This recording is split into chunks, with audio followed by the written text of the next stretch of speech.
Right, Ms Santina, what do you make of... Well, first of all, what do you make of the Jeremy Corbyn interview and Mandelson ripping into him? But let's just take another little look at what Corbyn said last night. Are Hamas a terror group? Listen, can I... Are they a terror group? Piers, can I speak? Answer the question. Can I speak? Are they a terror group? Piers. No, then, no. If you let me speak... Are they a terror group? If you'll let me speak, I'll say something. Go on, then. A ceasefire means both sides... You said that. Are they a terror group? Listen, I said that because Are they a terror that is part group? of the process. Are they a terror and group? Can we go... Why can't you say it?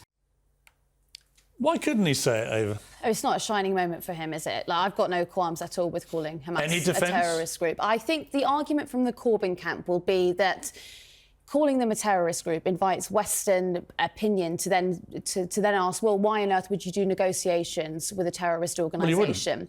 And yeah, but obviously the conversation now is about opening a dialogue and finding a way to a peace process. Hamas. And then he also doesn't like the idea that he can't have a dialogue with Hamas, can he? Well, I mean, even the Conservative, there are many Conservative MPs who are now calling for dialogue. Not with Hamas. But because how on earth then do you get Hamas to release the hostages? You don't. If you what? You don't negotiate with Hamas. But what do you mean? That means They're the hostages just stay there. there. They're a terror group who have a stated mission to eradicate Israel, kill all the Jews they can kill, and they've just perpetrated an atrocity of such scale and just medieval barbarism that they're done as a political force. There is no negotiation with Hamas. Yeah. Whatever side of this you're on, surely we all agree that, don't we? Well, no, I don't deny anything that you just said, apart from the latter portion of that, which is you have to have open dialogue with them. Otherwise, you're not going to get those hostages back. You've also got, nearly 2 million people on that strip that, they've just built a grave this evening for 180 bodies. How on earth do you stop what is going on right now? How on earth do you get to an inevitable ceasefire? Well, I would flip it around. Open dialogue with them? OK, Paula, I would flip it around and say, how on earth do you get rid of Hamas, which most people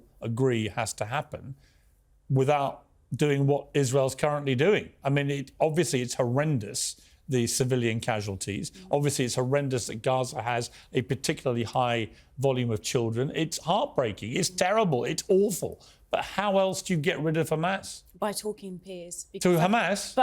Of course you have to. Of course you don't. You don't want to, but you're going to have to. We didn't talk to ISIS. We didn't talk to Al-Qaeda. And we know what happened in Afghanistan. No, actually, with ISIS, we wiped them out pretty much. And and we did it, unfortunately, the way the Israelis are doing it. I mean, that's true. It didn't work with Afghanistan. Well, we did. We attacked ISIS all over the place, and there were lots of civilian casualties. But now ISIS doesn't really operate, right? So again, I come back. What's the difference between Hamas and ISIS? You say that, but you understand how ISIS has been able to infiltrate certain African countries and the difficulties that are being caused there. They're not completely finished, but they are massive. Of course, they're not completely finished. The caliphate has pretty much been destroyed. We're never going to get rid of Hamas by simply utilising bombs. Are you seriously suggesting? As much as that disgusts are you suggesting that we seriously have political dialogue with Hamas about some kind of settlement? How are we going to get the hostages back, Piers? Alex, am I going mad, or is this lunacy? I'm with you. You have to have a surgical operation. You infiltrate the tunnels.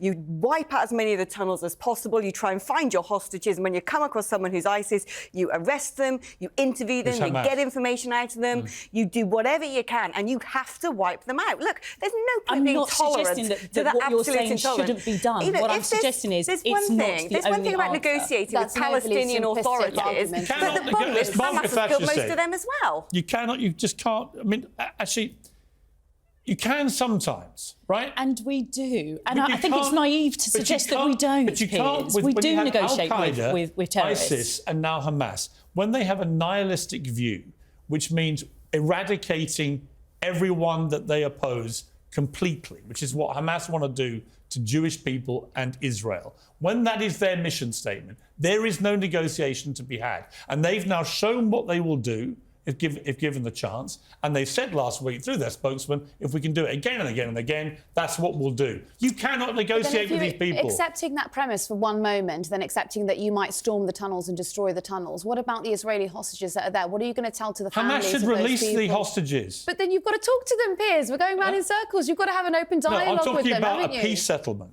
There is no dialogue to be done on the peace settlement. Well, I think we're at cross purposes. I might be going a little bit around. I think we're at cross purposes. That's what I'm talking about. I think the conversation that we're having at the moment is getting to the point of a ceasefire, right? Or getting to the point of returning the hostages and trying to halt what is going on in Gaza at the moment. The only people that benefit from a ceasefire are Hamas. No, but you've also got the Israeli hostages who will benefit from that because they will be returned. And the Palestinian people who are currently dying. Why are we putting words into the mouths of Hamas? I don't think Hamas are even offering to return the hostages. No. The idea that they want to, and that is their token in this brutality. Nor do Hamas want peace. I understand. And Hamas will kill as many Palestinians as it takes. They don't care. Yeah.